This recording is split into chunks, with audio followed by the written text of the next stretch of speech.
I went from being $27,000 in debt to now being worth $100,000. How I get 200,000? Ooh, this is good water.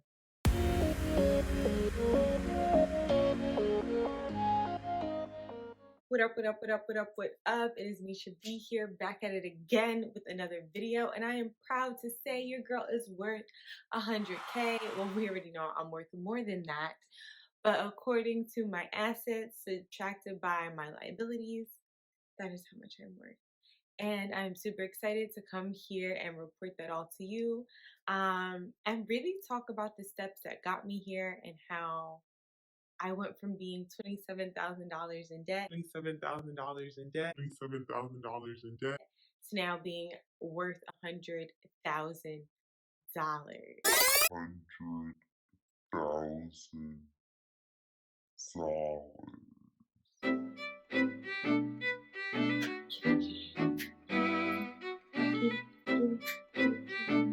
You don't have to be excited for me because I'm excited for myself. But let's get right into it. Of course, y'all know I'm going to start off with the why. It is super important. You need to be grounded. And if you didn't see my last video, please go back so that you can go figure out what's your why, because that is super important to this journey. Number two, I created a budget. I know some people don't like budgeting, and that's cool. They could do it their way. This is my experience. I would not be where I am today if it wasn't for me creating a budget, because that budget allowed me to do step three, which was to really organize my finances in order to pay off debt, child. Pay off your debt. Okay? You want a high net worth? Pay off your debt. It's an immediate return on your investment that you see ASAP. All right? The less that you have, the better you feel, the more free you are moving through the world. Number four, why am I like this? And y'all just let me be like this. Let me stop and get some water. Maybe it'll cool down the crazy. Ooh, this is good water. This is really, really good water. You see my lip gloss all over it, but it's so good.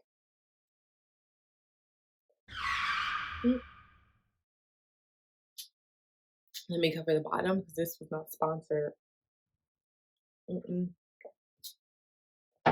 No freebies to these major corporations. You figure it out? Number four was keeping track of my expenses. So doing expense trackers or just really reconciling my numbers and ensuring that I'm using all of my tools appropriately. I am the type of person who checks their account quite regularly, probably more than necessary, but I like to know what's going on. So I'm constantly checking my checkings accounts, my savings accounts. I am constantly checking my net worth, my credit, like those things, just to make sure that nothing shady is happening, and also ensuring that I'm staying on task and that what I say was in my budget is also what I'm actually spending, and also rearranging things as they go on, because your budget is a living document and it can change. Number five. What's number five, girl? How I get here? How I get 200,000?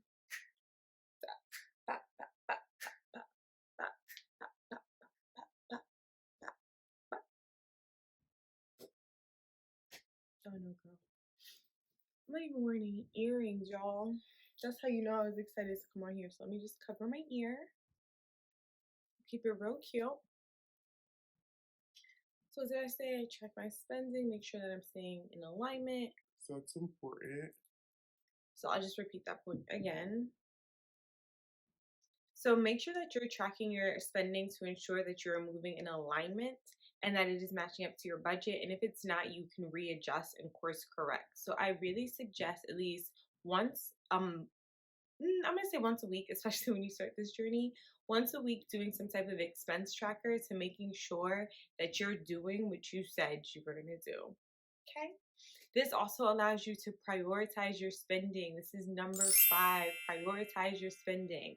As you're trying to build your net worth, you will not be able to do everything, child. Like, you need to figure out where your money needs to go. You need to cut expenses, because the more expenses you can cut, that's more money that can lead us to number six, our emergency fund.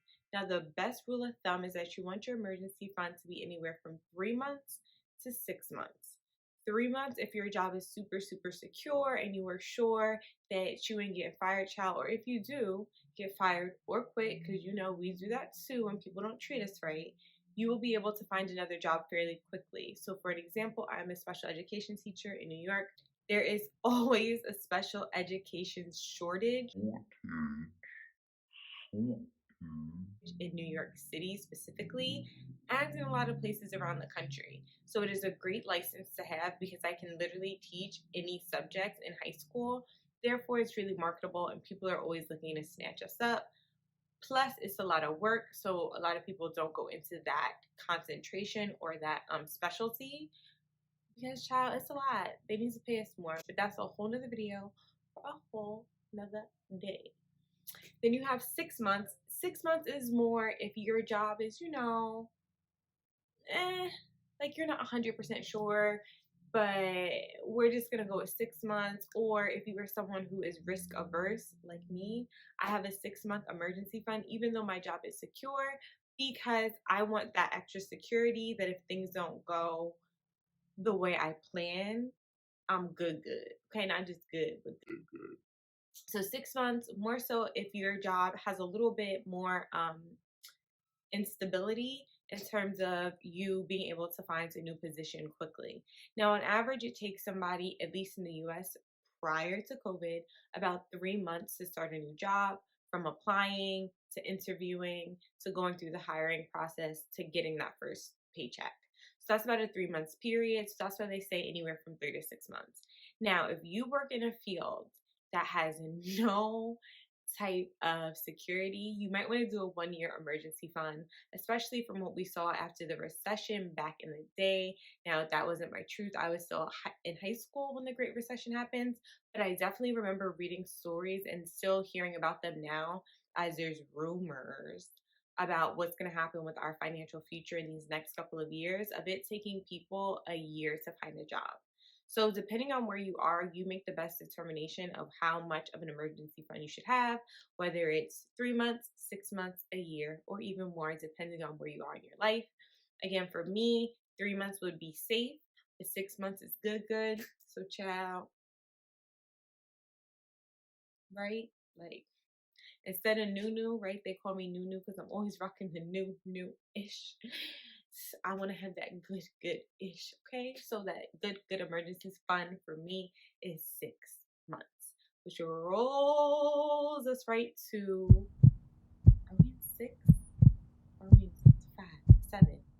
I'm just gonna say 6. So which rolls us right to point 6, which is after you have your emergency fund funded, you want to keep cutting those expenses so you can invest, child, because that money will double, triple, quadruple, and etc. And the longer you have in the market, the better your returns will be. It's all about longevity and being a long term investor, okay? We're not investing for a couple weeks, a couple months, a year or two. We're investing for decades in order to see the best return on investment. I specifically am invested in index funds because that is where I am in terms of my safety.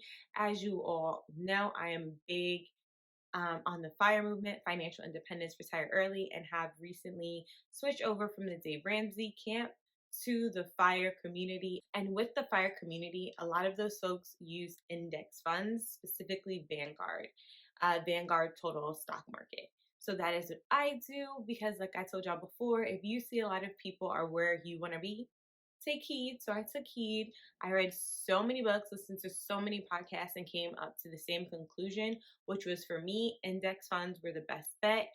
That's where I put my money because I work hard and feel like, what's wrong with me? So that's where I put my money because I work hard for every dime as a special education teacher. And for me, it is just the safest bet and allows me to sleep better at night. So that's that on that. And see, now I forgot again what number I'm on. So these numbers may be all jacked up, but y'all gonna get what y'all gonna get. And I forgot that I needed to hide my ears because I don't have earrings. So I think that was 6. So I'm gonna go with number 7. Lucky number 7.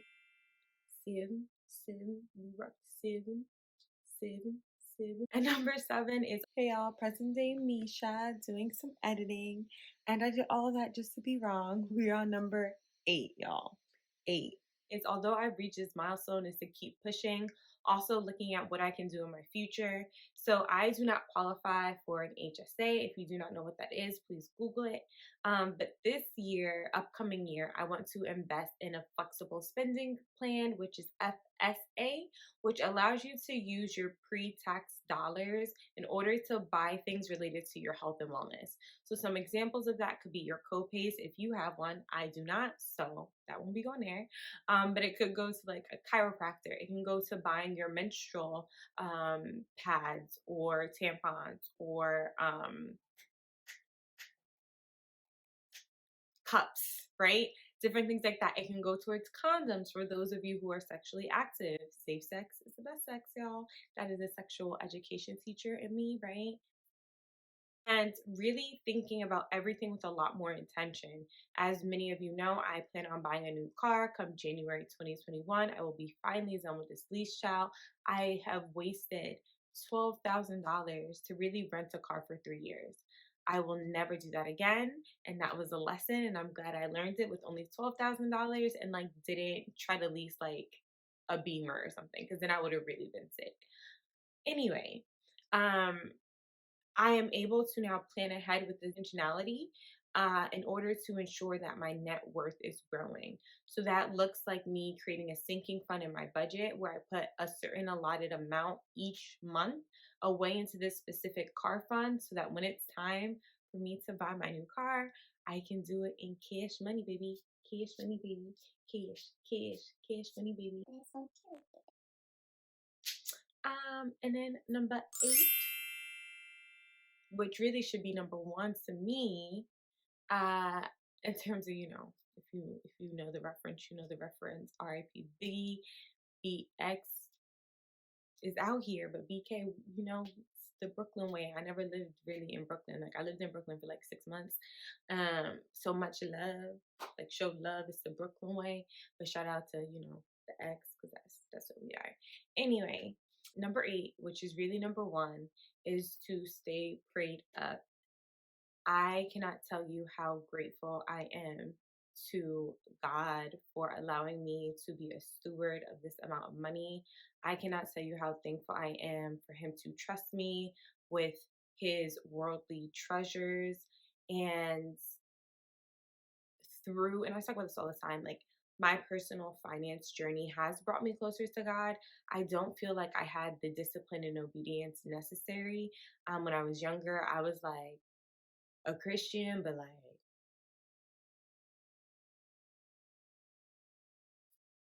y'all get what I'm saying. Like, I knew Jesus, but like, I ain't know Jesus. Like, I ain't know him. Like, dear Lord, I know you ain't heard from me in a while, but I got a favor. Right? Like, that's what I mean. Whereas to now, I'm in my Bible every day. I am tithing. I am praying about every major decision. And I am really, really, really surrendering myself to His will, because I know that it's all working for my good. So that is why I thought it was important to put this in this video, as well as I will be doing a video on faith and finance.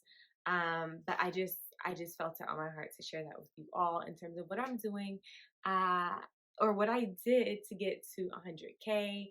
The last leg of my journey was really one of faith, especially as COVID was happening and we weren't quite sure what was happening with our jobs. Um, but as always, God is so good and so faithful that He found it fit to allow me to reach this goal prior to my birthday in September, in order to show me how powerful He is, and to make math, right, that doesn't make humanly sense possible. Because I wasn't supposed to reach this goal, like I said, until September, and I hit it in February. Um, what day was, like, February 26th, in Black History Month. Like, eh, mathematically, I should not have hit my 100,000 net worth in when I did. right? But kingdom math doesn't make sense to humans. So I feel like this was his ultimate show of like, girl, you already know I'm so good, so why are you playing come home? And now I'm home. Um, and that's all I have for y'all. So I'm in my bag, but I'm in my Bible too. Pero like you already know the vibes. And I'm just so blessed to be here. I am super excited to continue on this journey with us together. And y'all, I'm worth 100K today. Now imagine where I'll be next year and the year after and the year after. Like y'all really have been loyal and were with me back when old girl was in $27,000 of debt. Like we really came this far. And if I can do it, you can do it too. And that's the most beautiful thing about this journey is I'm not sharing it to brag. I'm sharing it to document it for myself, of course, but also to give you hope because if I could do it, you can do it. And that's what we're here for. So that is all I have. Stay blessed and stick to your budget in the best way you can. And as always, please like, comment, and subscribe because I always forget to say that and put that below. Also, like put some confetti because your girl did it. And I'm so proud of myself. This just reaffirms, right, that I can do anything that I put my mind to. And that's a sign, right, of grace and a favor that God gives to us freely. So just out here, just out here. Amen. So thanks, guys. Peace, peace, peace, peace, peace.